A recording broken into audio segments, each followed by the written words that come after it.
Hello. Hello. Hello. Can everyone hear me Hello. okay? Yep. Yes. All right. Okay, yeah, that 4 is a good number. I wanted at least like 3 or 4, like ideally 4 or more. So that's good. Okay, so let me go ahead and share my screen.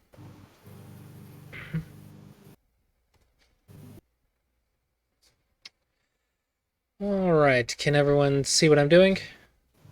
Yes. And now, Cool, cool, Yes. cool. Yeah, I Okay. can see it.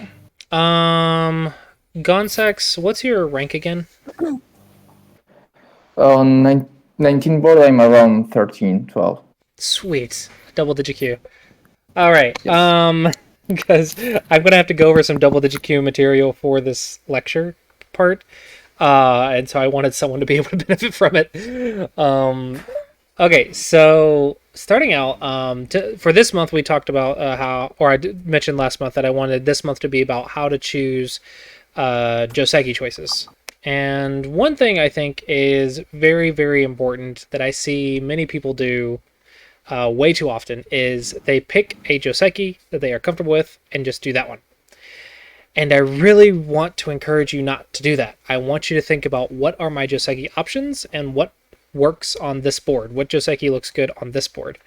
Okay, and I want you to have that flexibility because Go is really cool. Like the more options you give yourself, the more creative you can be, and you can start becoming. You can start developing your own style, your own personality, and even just an example of that. I saw a Facebook post recently where someone was showing the differences between the styles of the generations and stuff, and this is like one of them. Is like the differences between the generations, like between playing long versus small. And I just found this so fascinating. And even a simple thing as an approach, you have this move, you have this move, you have this move, you have this move, then you have the pincers here and here. I mean, the amount of options you have is amazing. Like, imagine every single turn you have all these options, and they're all good moves, or most of them are good moves, and you get to say, how do I want to express myself? And then you develop your own style, your own choices, your own preferences. And that's really cool. So whenever you limit yourself to just saying like I'm only going to do 2 options, the amount of limitations you have from that is so much worse, and you don't get to be as creative as you could be. So I really want to encourage you to give yourself options as you get stronger. So as a double digit Q, I would say at minimum you need 2 options, and these are the ones per side, and these are the ones I would say. So at minimum you need like these 4 options: 2 on this, 2 on this, and the differences are 1 low response, 1 high response, 1 low response, 1 high response. This lets you have flexibility to the board.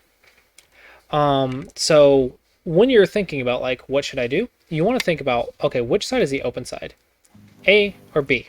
Okay.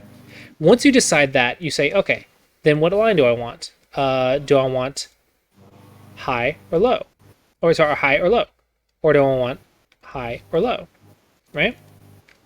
And then if we give ourselves at least that, we at least have 4 options to let us play in the correct direction of play.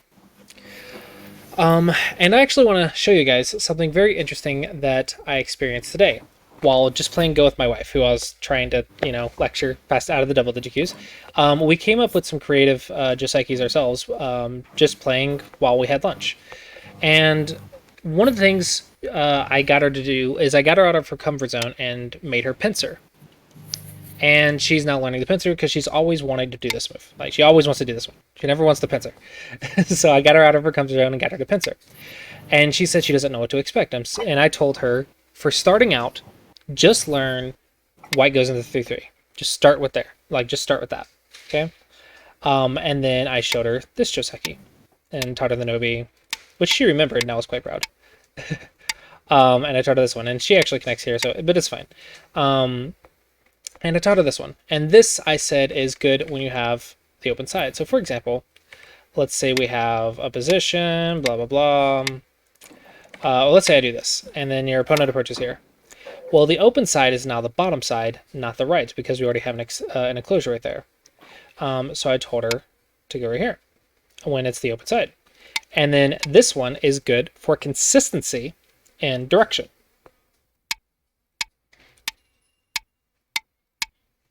And you see black is facing the open side. And that's actually really nice. Locally, it looks really good. You're in the same consistent direction. And if you had changed it to just saying a response and your opponent gets it, you can see your opponent gets a nice position because direction of play. And yours isn't as big because you had already had a stone over there. So just choosing that already opens up a lot of doors for you. However, we actually had a creative position where she had an extension of some sort, right? And then she went to pincer, and then she went here. And I told her maybe this isn't your idea, and I think it was like this. And she chose the open side, right? And I did the 3-3, and she went here. And I said maybe this one isn't the right one. And then she got mad at me. She's like, "You just told me to do this." And the reason is because this is the correct direction to play. But if we take into account this stone, it actually changes a little bit. So let's look at the normal Joseki. Boom, boom, boom, boom. We play the Joseki. Black is facing the right direction of play. It looks really good. However, if you look at K3, it's all by its lonesome. So taking into account K3, well, maybe we should change it to this Joseki now. And then we get this one. Now, we've still stopped white from getting the correct direction to play, but we also worked with our combination. So in other words, you could say that combination can trump or can be the exception to the basic idea. However, you have to be very cautious about doing that. So, for example, if I'm playing right here and I pincer, and then I do it, well, this doesn't necessarily mean I'm facing the bottom side and blah, blah, blah, because my opponent might be able to invade and get this and maybe activate this cutting point. So this doesn't necessarily mean it's good thickness. So usually, consistency is the best value that you can get. Usually being consistent like that, do something like that. Consistent can be very, very useful and very important. But as soon as you have an extra stone, then that combination starts to look very good. Does that all make sense? Yes, it does. So one thing I want to encourage you is to really think about not just what your Joseki is, but think about like direction of play and how does it look compared to the other stones. And I really want you to know that A and B is an option. I want you to say that, hey, I have two options here. And I want you to visualize both of those options and say which one looks good on this board. And when you pick a Joseki, so like she had a stone right here, or a stone right here, and then she pincered. When you pick this, you don't just play it blindly because you're like, okay, I'm just going to play this theory blindly. You really think about what does the picture look like? What does the end result look like? And if you notice, the end result is black gets thickness facing that way and white escapes. But then look at your little stone.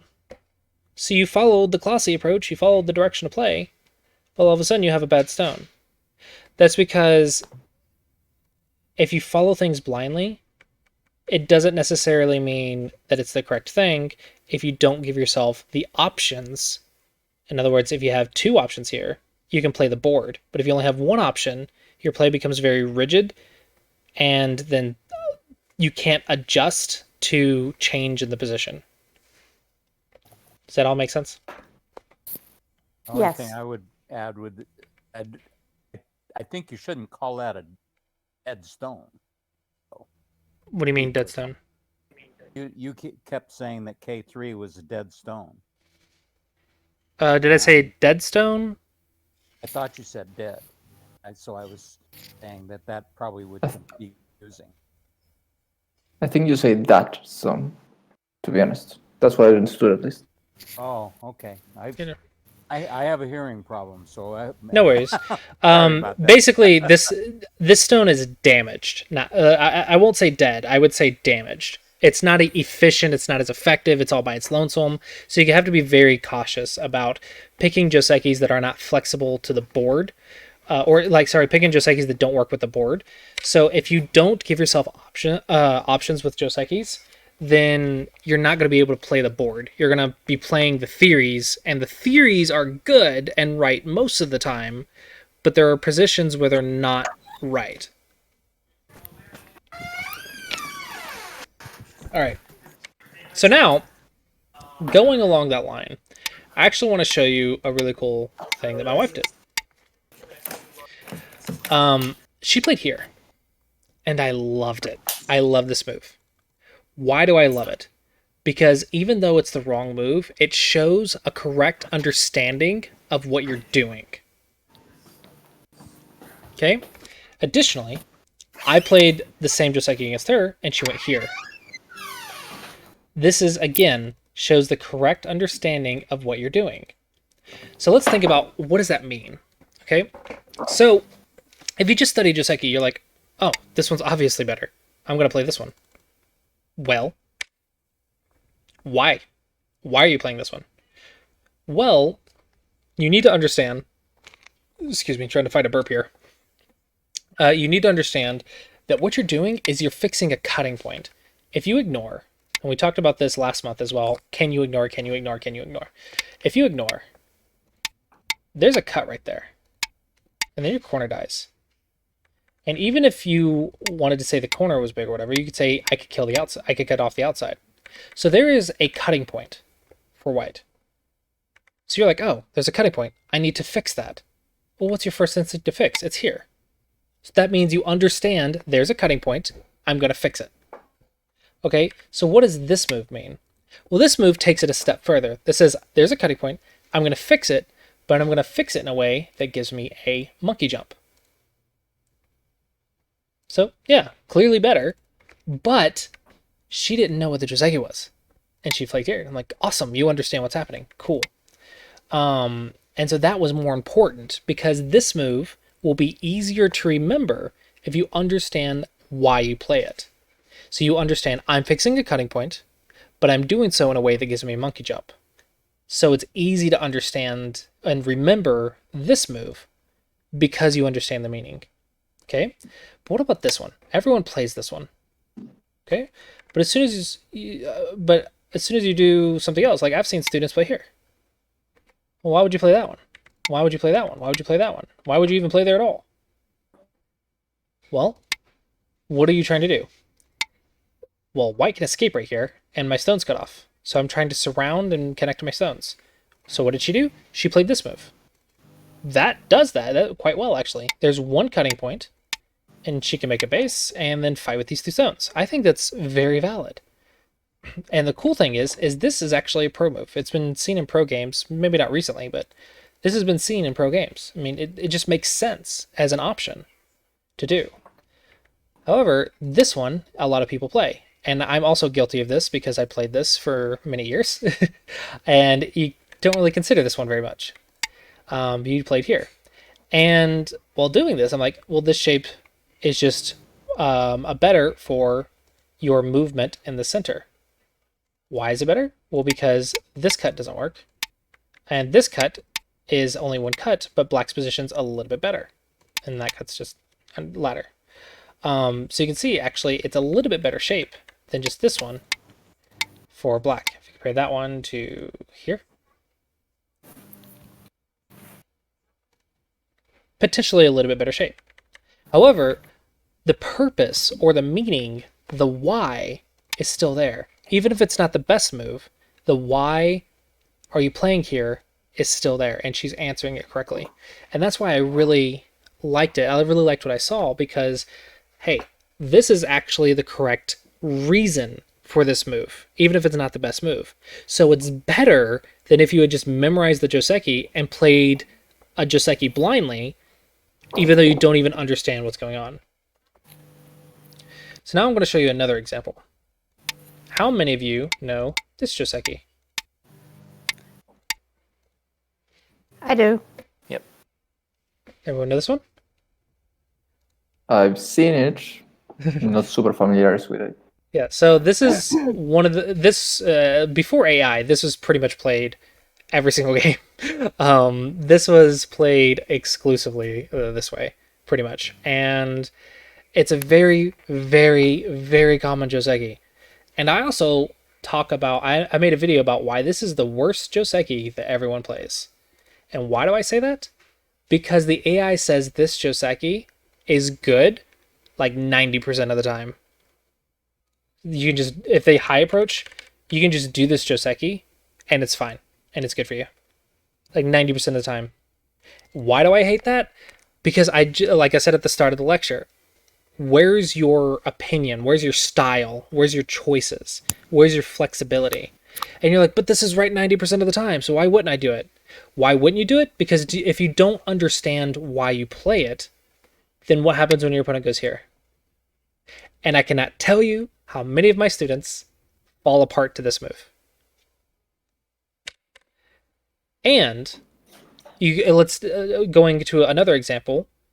I see a lot of my students play here, and this is more my like 20Q students or so, but they like to play this one, and actually like this one. This one makes a lot of sense because they're saying I want to poke my opponent's base and then extend to make my own base, and then my opponent makes their base. That makes a lot of sense, right? However, if you compare it to this one's clearly better because you get 2 extra points in the corner, and your corner is even bigger. So of course that's better. So why wouldn't you do that? Because my students didn't study the Joseki, so they think when I play here, I'm worried about my opponent cutting. That's the correct order to learn it, though. You start with this move and say, oh, I want to do this. And then you're like, oh, can I do it better? Ah, but my opponent can cut me because it's a nice move. Like, okay, how do you handle that? Well, if I go down, boom, boom, boom, boom, that's a life and death problem, and probably white will die in the corner. Okay, what if my opponent does this, this, this, this? Ah, is that good or bad? Well, there's a shape that we all know and love. So there's that. And you start learning all these patterns and shapes, and you're like, oh, okay, now I understand that white can't go in here. White can only go right here. Like, oh, okay, that makes sense. Then black goes right here, and they've played the Joseki, and that makes sense. But what happens when their opponent plays right here? Like, oh, I'm going to freak out now because I don't know what to do. I don't understand what's happening. Well, guess what? This is just another option. Maybe it's 1 point less, and that's why no pros do it. Or maybe it was just out of style, or who knows what, right? But it's not the current meta. It's not the current popular move. So everyone's like, I'm going to copy the popular move and play this one, and their opponents always play the popular move too. But as soon as one person deviates, they're like, I don't know how to handle this, because they don't understand why. So when you study your Joseki, you need to think about, why is this move the move? What would you normally do? Let's just apply basics. What would you normally do? Well, my first instinct is to go here. Make a base, right? However, I told you, have options, so maybe you want to be the top side, so why wouldn't you pincer? So before I even consider A, I'm going to look at B and C and D and E.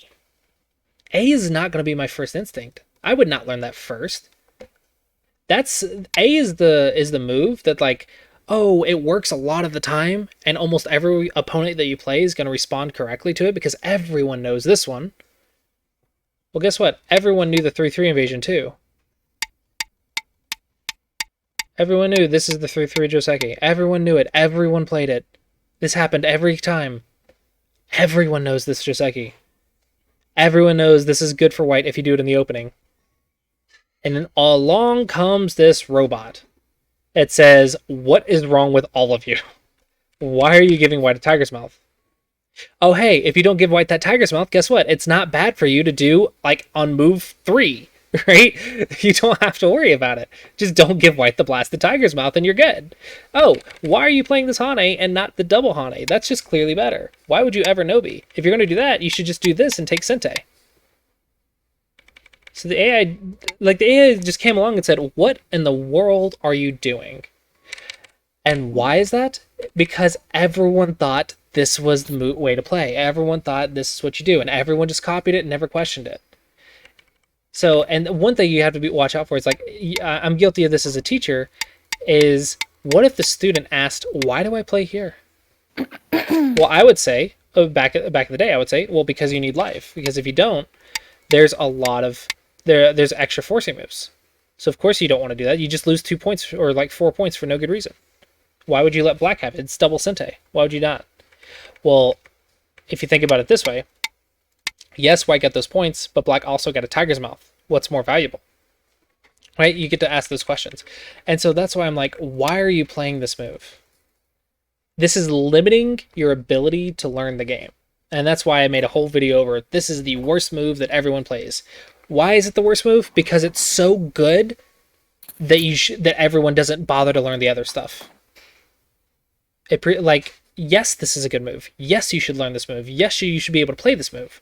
But you should also be able to play all the other options as well. You should not limit yourself to just A. If you limit yourself to just A, you are cheating yourself out of proper education of what can happen here.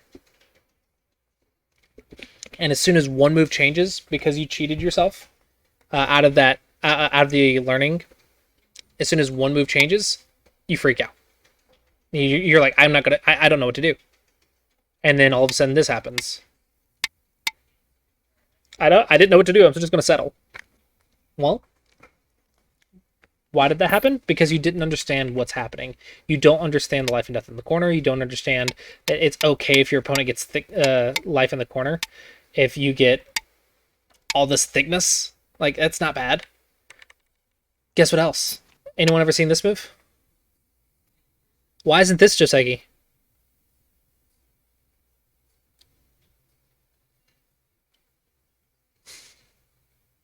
So do you know that you cannot kill this move?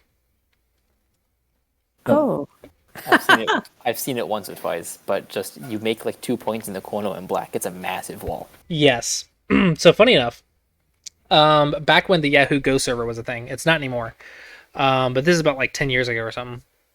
This was a Yahoo Go server Joseki. So I call this the Yahoo Go server Joseki because I only saw it on the Yahoo Go server. No one else played it anywhere else. And I experienced it and I was like, what the crap is this? I cannot kill this move. What is this, like, magic? I've never seen this before, but they can just invade my 3-4 point and I can't kill it. And I had the reading to be able to kill it, but I didn't have the understanding and judgment to say, why is not killing it okay? So this move, you can invade it. It's really cool. You can't really kill it. There's nothing you can do to kill it. However, you can push it down. Heck, you can even go here. Just fix and let him live. Who cares? You want to try to kill? Well, now there's a lot of reading involved. There's a clamp. Heck, you even might have this problem. They might even go here. This might be the better move. I don't know the exact variation. They had a whole pattern down for this.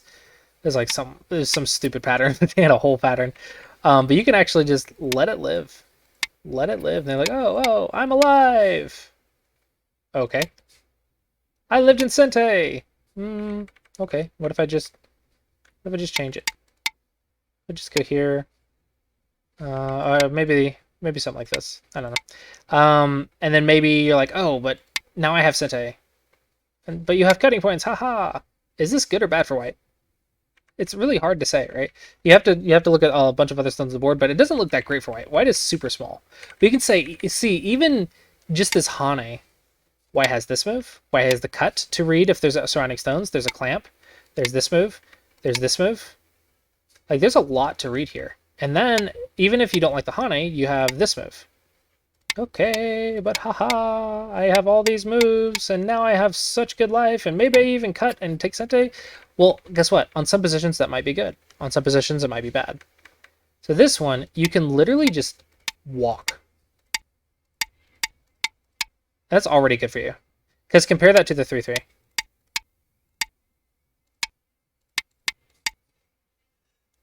Let's just look at this one, right? So we know this is slightly good for white. But how many points does we have here? So 1, 2, 3, 4, 5, 6. Because you don't count the diagonal, because it can be pushed.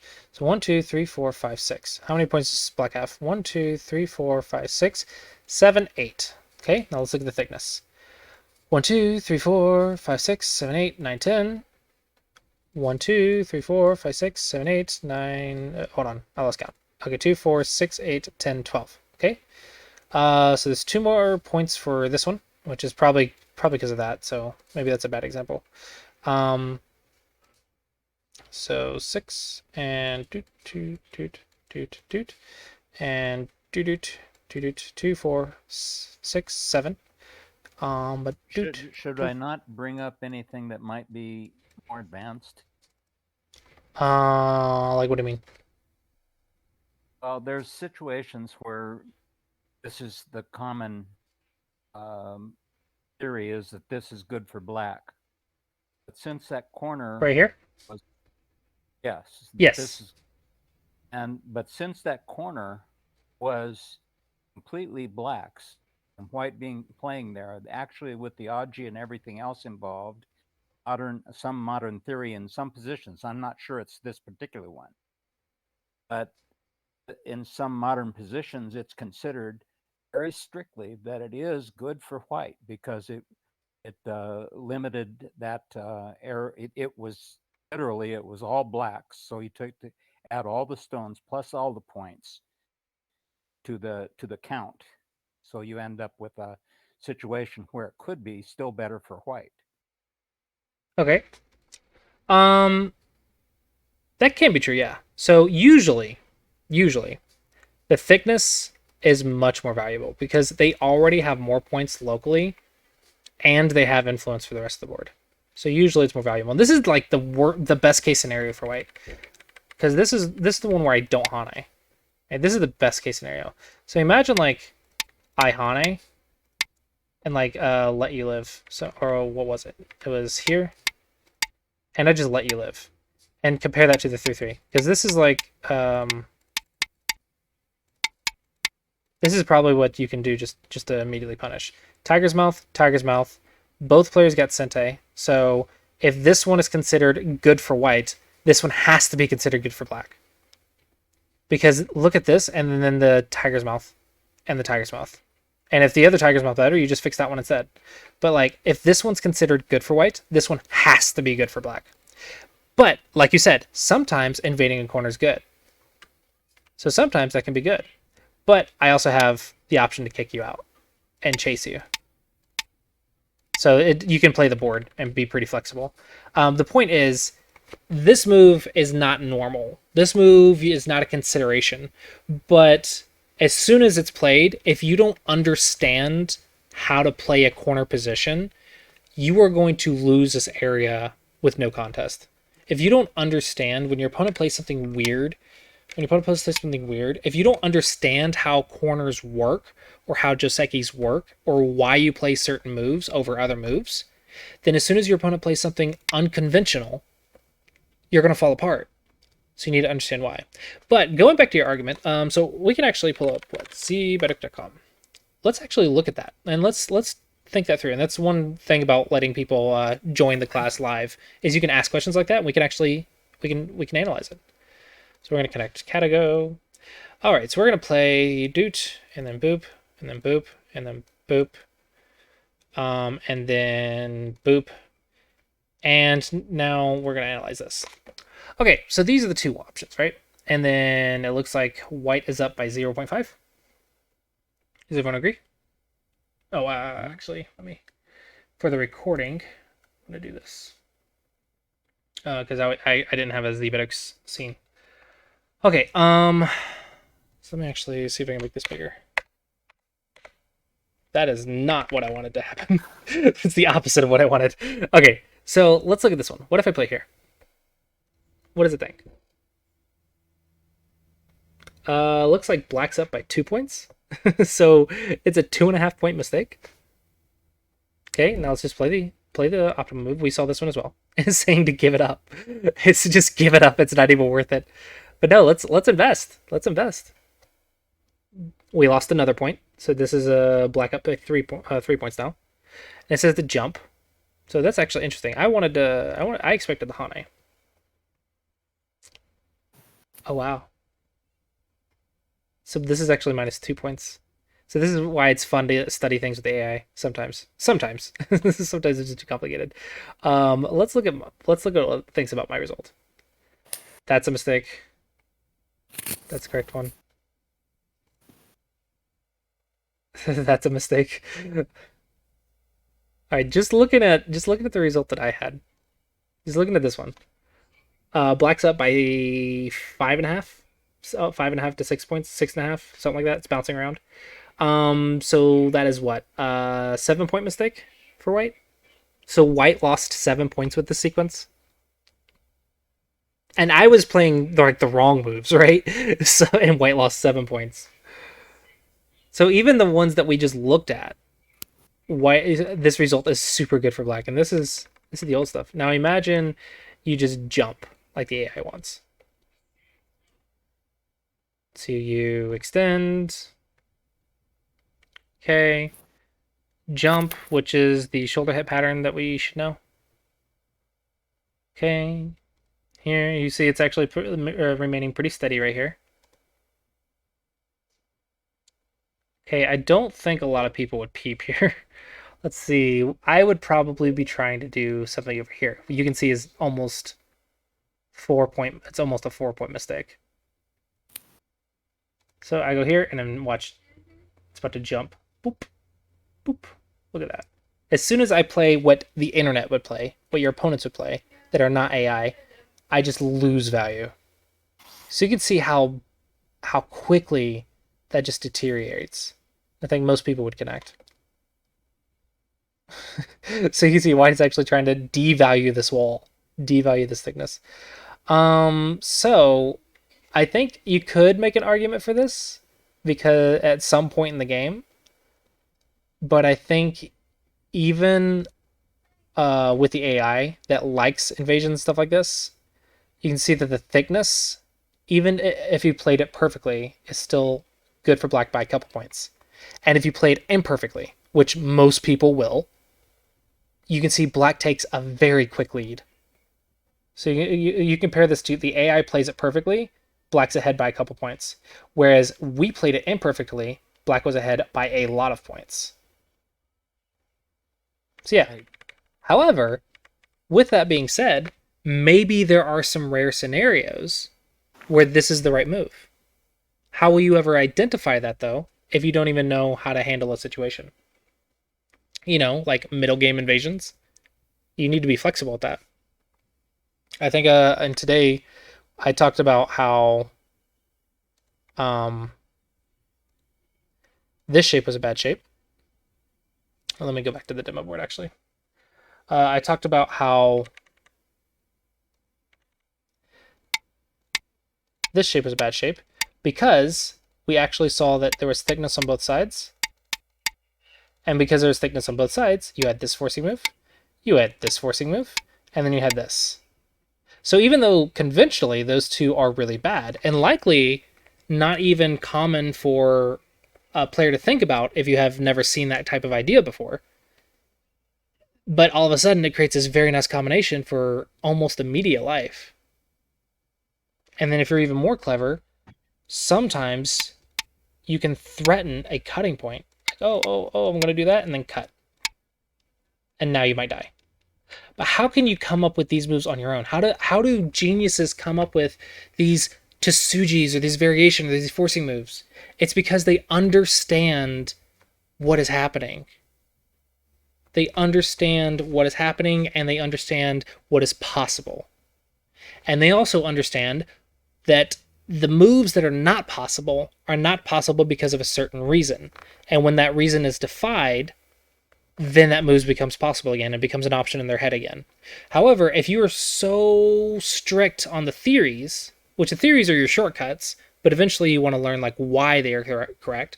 If you're super strict on your theories, you'll never be able to come up with these moves on your own. Actually, Ensung refers to that as fixed ideas. He mentions it with relative frequency in the reviews. Yeah, so when I was a single-digit Q, I was notorious for my fixed ideas because I was obsessed with making good shape. And it worked out for me getting to single-digit Q. I get to single-digit Q very quickly, and I get to past 5Q very quickly. But eventually I was getting stuck. And my teacher was like, you always make the quote-unquote good shape but you're not able to play flexibly. You're not able to make the bad shape that kills your opponent. So, like, even now, I still struggle with certain life and death problems that use a bad shape to kill the opponent. But that's because I have good shape ingrained in my eyes that it's really difficult for me to see things like empty triangles or dumpling shapes that actually kill the opponent. I actually struggle to find those answers. Like, it's such a thing as I'm too strong to solve this.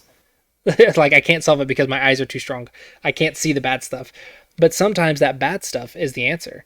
Sometimes that bad shape is the answer. Sometimes a bad move is the good move because of a certain local sequence. So this is getting us a little bit off topic because we're talking more about meaning. But when you're studying Joseki, getting back onto the Joseki topic, when you're studying Joseki, I really want you to think about, why do you choose the moves that you choose? Why are these moves Joseki? Like, in a Joseki, you have so many moves. So many moves. Do you think these are the only options? No. Why is each one played? Why not here? I'll show you a really cool thing. This is my style. Whenever I see a tiger's mouth, I go 2. Because if you go 1, you can peep and tanuki. And that's a pretty flexible shape. So I go 2, and I'm going to say, if you want to peep, I get 2 extra points. But when they connect, I go 1. Because now, I want more solid against solid. So my rule of thumb, for my style, is if they connect, I go 1. If they tiger's mouth, I go 2. The reason for this is because I prefer to go 1. It's more solid, less aji, etc. But if they're going to get a tiger's mouth, then I think this peep is too good for white. So I go 2 and deal with the aji in order to counteract the speed of this tiger's mouth. And that's my reasoning for that is from my study. And funny enough, I think a lot of people like this 2-space jump after the AI, but before the AI, no one really played this.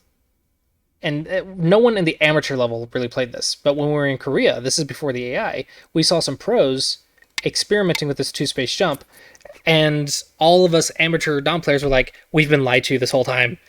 The pros are cheating because they're using things that we know that we were taught as bad, right? We're like, who lied to us? They're teaching us to do it this way so they can win. Mm-hmm. Exactly. They're like, we've been lied to because we didn't see this in just 1 or 2 games. We saw this in like probably 1 in 5 pros was playing this shape because they were experimenting with it. But the top pros weren't exactly doing it. They were kind of doing other stuff. But the lower level pros were doing this. They were experimenting and learning it and blah, blah, blah. And this is before the AI explained why. And that's because I think the peep was not very conventional. Like the peep and then tanuki. I think that wasn't quite a thing yet. But it made this move make a lot more sense when you have that reasoning. And even when I was in Korea and I saw that this 2-space jump, I said, I'm not going to do this. I'm not doing it. I don't understand why you would do it, so I don't do it. And it wasn't until that I'd learned this peep and tanuki that I said, okay, now I have a reason to do it. Now I understand why. And that's why I do it. But I didn't just copy the Joseki that I saw pros play because I didn't understand why. I knew there was aji in here. And I was like, I don't understand why they're doing it. So I didn't do it. I had other options. I was fine. But once I understood why, I, of course, changed it. And I also, of course, was willing to learn why. Okay, so that's the lecture portion. So I actually want to look at some of your games because I want to talk about, like, let's just look at, like, your Joseki choices and talk about what Joseki choices we have for the positions that you guys are playing again. You could look at my last game if you want. It's pretty decent, I think. All right. I bet you have do you have a 3/3 invasion? I believe I probably do. Okay, let's get rid of that. No, let's actually just disable it. Disable it. Boom. Okay. So let's just look at both players. I guess we'll look at from Black's perspective. So you like the 3/3 invasion, that's fine. All right. So look at White. He won on the bottom. I wonder why, right? both sides are equal. So what do we want out of this? For me, I would want Sente to go here. Boom, boom, boom, boom, boom. I really like this. Or maybe just one more. And boom. I really like this. Makes black flat on the bottom. I get some influence. I'm going high, which is consistent with my influence. And I have extension possibilities, and I made the bottom very uninteresting. I think that's cool. So, why does this one? Let's see what his plan is. He didn't double Hane. Then black does it again. Honestly, you could probably just go here. And then win on territory. Make it a territory game. Seems pretty reasonable. And then you went here. So what worries me here for black is when I see this, I'm thinking, okay, is there actually a combination, or are we just copying all of the AI's moves?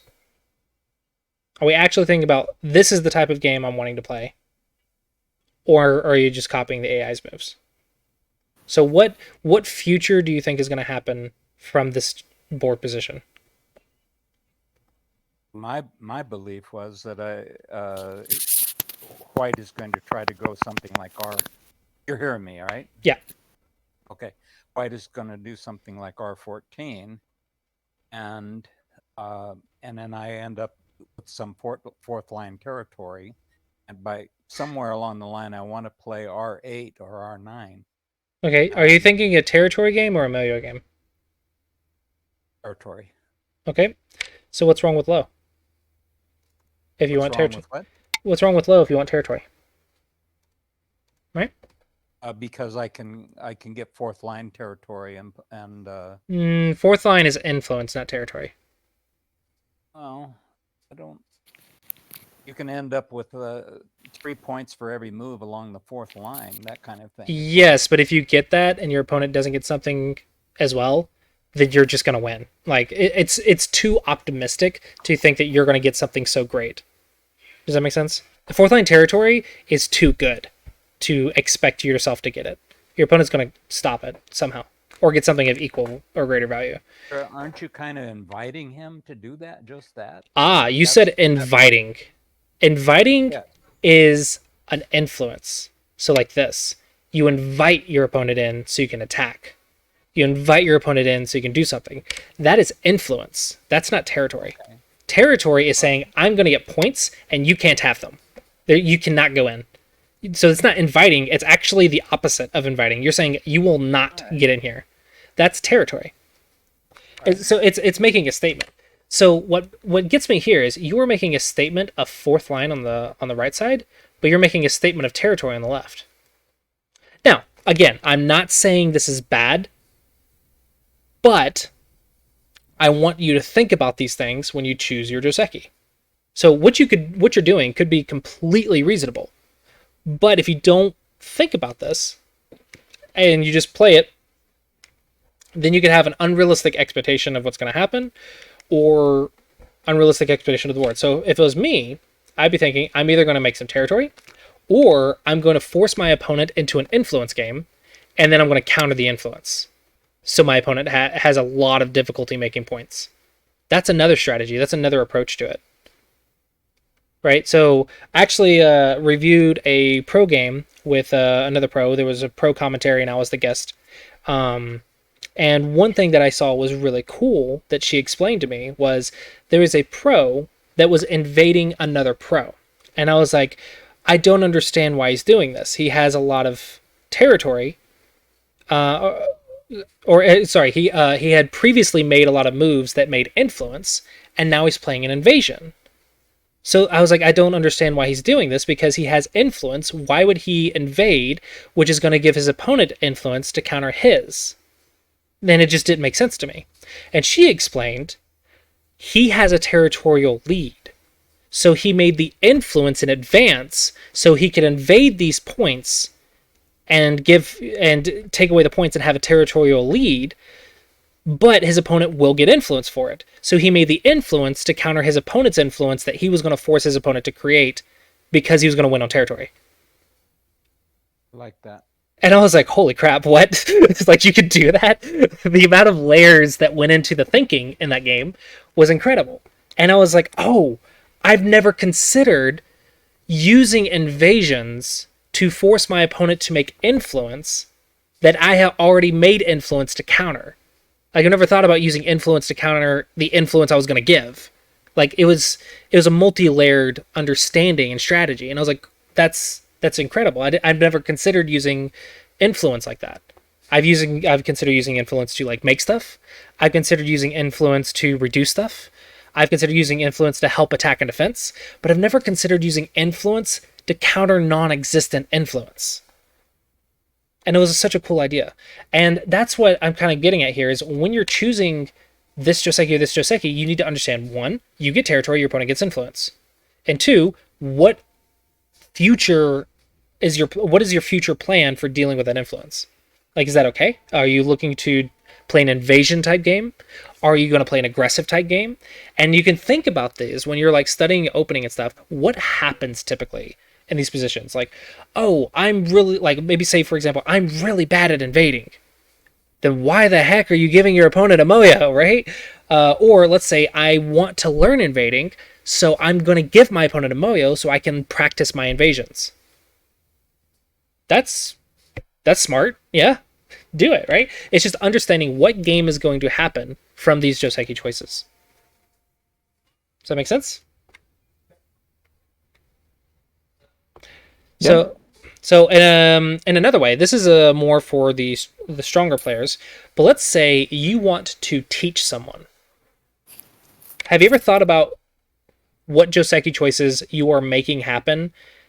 Or what Josekis can you choose to make a certain position happen so that way they can practice dealing with a certain tactic?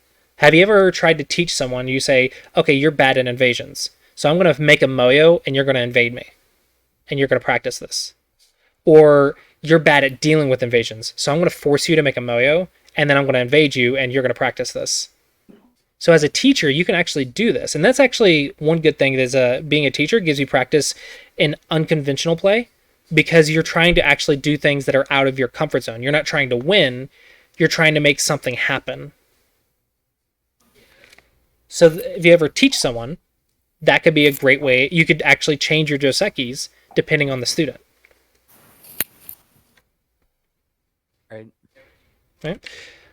So let's just see what type of game happens. Looks like black gets into a fight in the center, looks like multiple weak groups.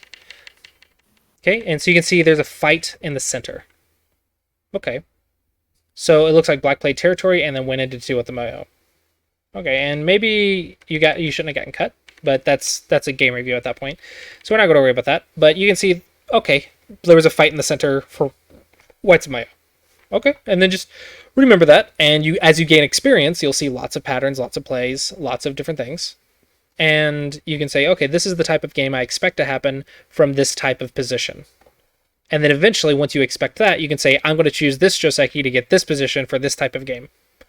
But at the same time, once you get to that level, your opponent's also going to be doing the same thing. And then you get to Tanuki, the pro level, which is like everyone Tanukis everything because everyone's trying to make the game that they want. Make sense? That's why pro games and modern play just doesn't make sense because everyone's trying to Tanuki everything. It's so annoying. Okay, so let's actually look at another game because this one went into middle game really fast, so not really a lot of Joseki choices.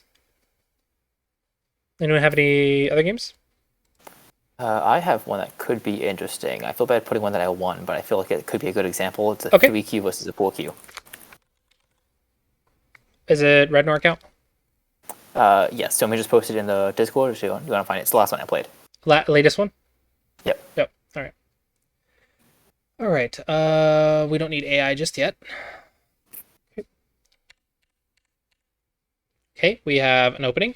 Influence for influence and some territory influence. Okay, so we're approaching immediately. All right, we're going this way. So it means we're putting less emphasis on our side of the board and more emphasis on our opponent's side of the board. Okay, so this is a little bit passive. If your opponent goes in, you're supposed to do something like here or here. Because this is your side of the board, your opponent's supposed to struggle here a little bit. If he doesn't, if you just play it this way and he makes a 2-space thing, your opponent settled very easily on the position where he was outnumbered. That's too comfortable. It's fine at double-digit Q. This is fine because both players are making bases. We're not really thinking about controlling the position yet. But at 4Q, this is way too passive. This is way too easy for black. Because this was your side of the board, you need to choose a more active Joseki. So this one is too normal. It's too simple. You need to be more active on your side of the board, and then you get into a Joseki like this. That's actually my standard Joseki. I just wanted to make sure I got Sente so I can approach the top white. Yeah. Okay. Then why not take Sente now? This is ignorable. Because you can make a base.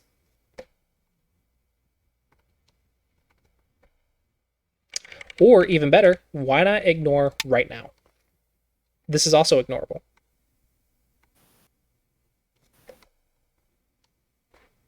Right? It's just a matter of more options. Okay, so that's a little bit passive, but okay. Okay, so you went high, so I'm assuming you're putting more emphasis on the center, which actually doesn't make sense with this Joseki. Because you went high, high, then you went no combination, now you're going for center. How are you building the center with no combination, with no influential position? You would think you're actually going into a territory type game because everyone's splitting everyone. It's kind of like boom, boom, boom, across Joseki. This is going to be an aggressive territorial game. There's not really going to be a big moyo. Well, likely there's not going to be a big moyo. It's still possible to get a moyo, but less likely to get a moyo on this board because there's no combination. But on this one, you didn't make a combination on the left, but you're going to go high. So I'm not exactly sure that makes sense. But again, this is like a normal Joseki, so it's not like it's bad. But it's just thinking about your combination when you have your Joseki choices. You're like, okay, you have low, high. Which one do you want and why? What is your style? What is your Radner style? What game do you want to happen? And then pick the one that goes for that type of game. So doesn't mean this move's bad. It just means what are you after?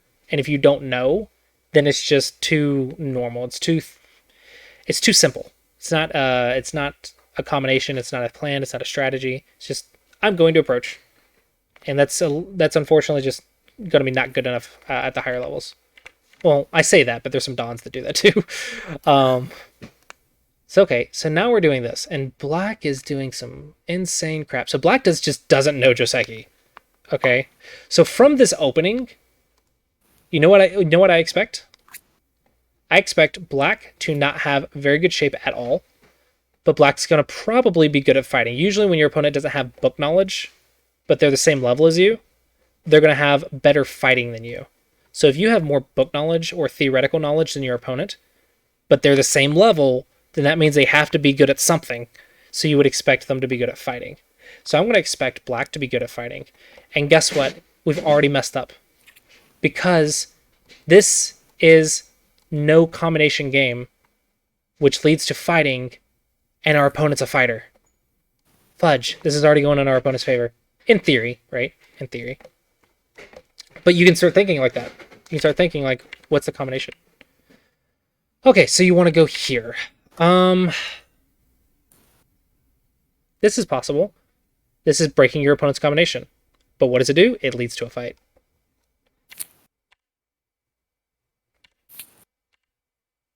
Don't armpit hit. Don't armpit hit. Alright, and let's see. Does it get into fighting?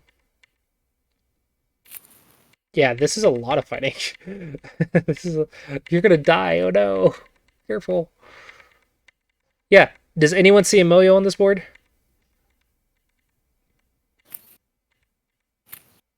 I don't see a Moyo. Possible Moyo, but nothing really there at all. Yeah, so right here, I don't see a Moyo. I see weak groups, I see fighting, I see all kinds of that.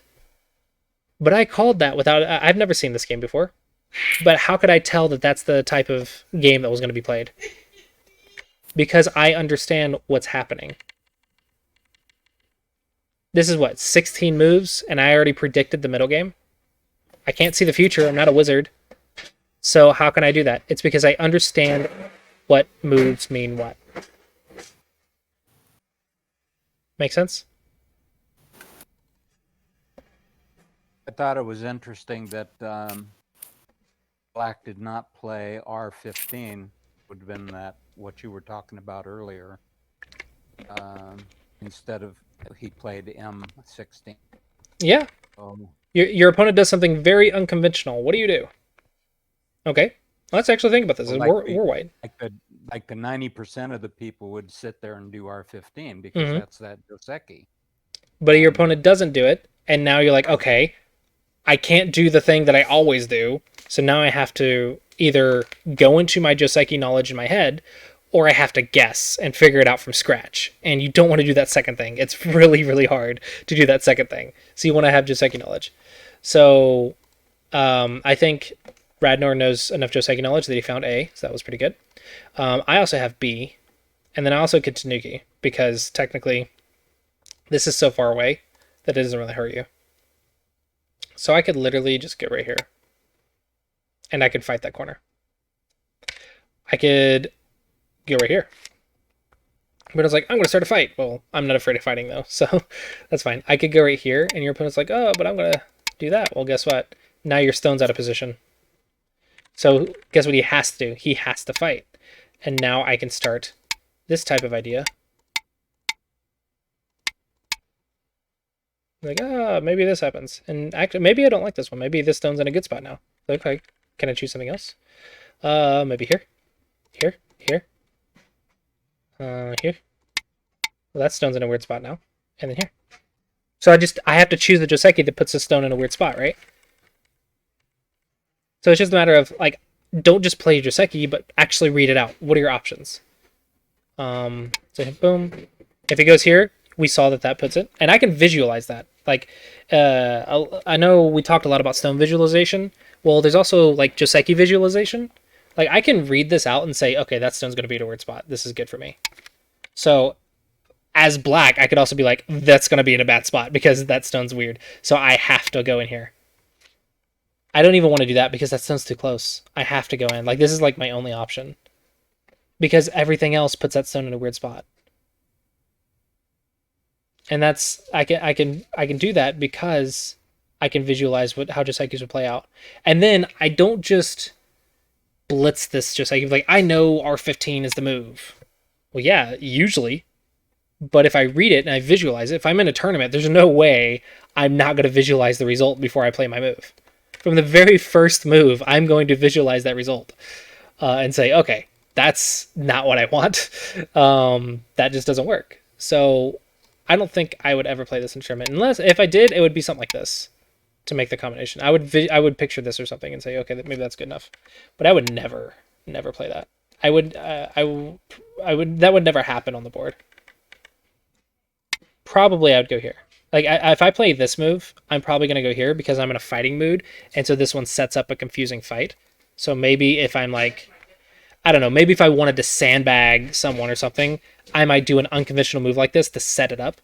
And when they go in like this, maybe I'd just be like, haha, now what? Boom, boom, now what? What are you going to do? And they'll fall apart because they don't know how to handle unique situations. But if I was playing a Dawn player, I'd be like, okay, he's going to respond correctly. What do I do? What's my combination? Well, he wanted Sente. Okay. Maybe he wanted to do this. Well, does this one make sense? Well, first off, can you just make life? Probably not. So maybe just go here. I don't think that makes sense. I think it just doesn't look good. Okay, can Black do anything else? I don't think so. I think this is the only move. Like, you have no choice but to do this, and this just puts it in a bad spot. So maybe this move is just not good. If we can see this move, then this move doesn't make sense over here. So yeah, it's just a matter of, like, reading Josekis. Like, it's more of learning how to read Josekis. Okay, so there's a few things I want you to take from this before we run out of time. One is, don't play Joseki blindly. Don't limit yourself to just one or two Josekis. You need options. Okay? The second thing is, when you study Josekis, when you're learning them, try to really ask yourself, why do I play this Joseki over another Joseki? Why did I play this move over that move? Ask yourself. Okay? The third thing is, when weird crap happens, or when you're picking Josekis, visualize the results. Adjust to the board. Don't just say, I want to revert it back to my favorite Joseki. If you revert it back to your favorite Joseki, it's probably not going to be good, because one stone different is a completely unique situation. One stone different changes everything. So you need to be able to be flexible to the board. Now, each one of those things I just said is much, much higher level. And so starting out, give yourself more than 2 options. That's double-digit Q. At least 4 options. Okay? Make yourself flexible to the direction of play. That's double-digit Q. And the next thing was understanding why. That's getting into single-digit Q territory. And then being flexible to the position. That's like 3Q plus probably. Like what we're talking about right now, understanding to be able to be flexible here, you need to understand A, B, C, and D, and maybe even E. And you need to be able to say that white has all these options plus a Tanuki. Plus, I can go somewhere else and my opponent can do something. Right? So you need to have all of those options in your head, and then you compare. You read each of them and you say, what works on this position? And that technically requires a lot of study and a lot of information, so it's more like 3Q plus. Or maybe 4Q plus, I don't know. I don't know if Ragnar can do this or not. But this is like really strong. So double-digit Q players, unfortunately, cannot do this. But what they can do is start learning these options. Learning more than just one option. Learning more than just 2 options. And the more options you have, the more flexible you can be to a position. And then after you understand how the moves work and what the options are, then you can start adding on layers to your strategy and playing unique, playing to positions or whatever. And then once you get to a point where you're like right here and you're saying, okay, this is the type of game that I'm playing, I'm going to make a plan to deal with that. I'm either going to go for territory and then invade later. I'm going to start fights right now because I know I am confident in my fighting ability. So Redner went here, backed off, and then went in. So probably confident in your fighting ability. I don't know. But then you kind of get defensive, so maybe not. But it's the idea, right? The idea is if you can understand as soon as possible, this is what's going to happen, or this is what's happening, then you can adjust your plan accordingly and play the board position. And you can be very flexible, very I don't know. I can't think of a good English word for it. Anyway, does anyone have any questions about any of this? No. And I will say that the being flexible, like you said, and you wouldn't show exactly what level that kicks in, I'd probably say about 5Q. Because I did respond to the upper left, knowing about 3 of the 5 moves you pointed out, and that's why I played away. Okay, cool. So yeah, 5Q plus, right? There you go.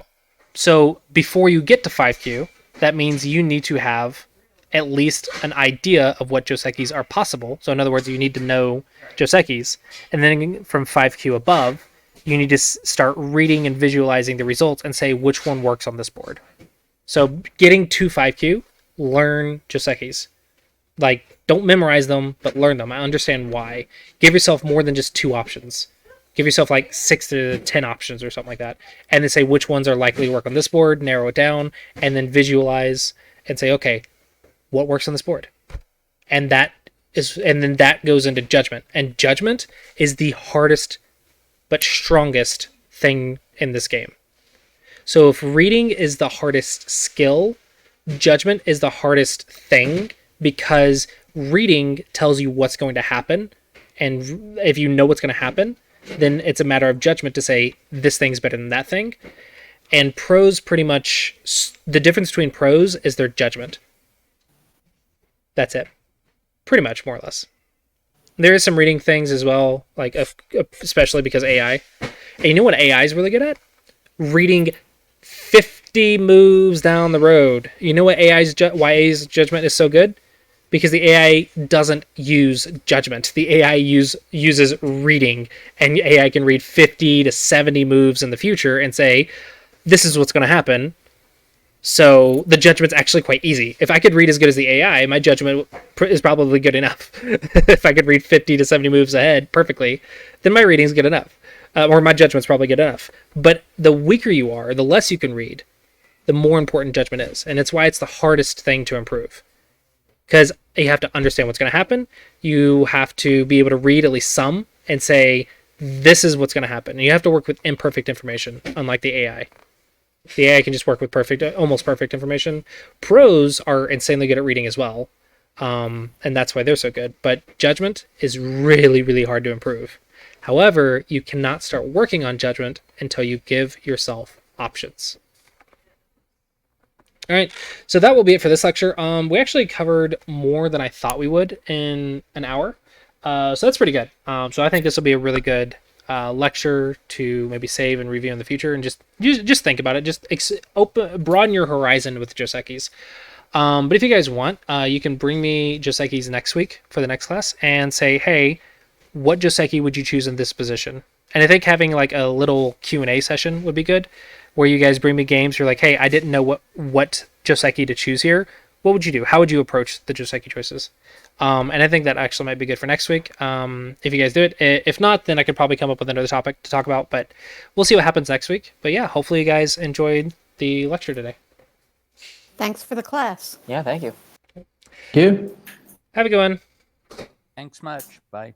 Bye-bye. Bye.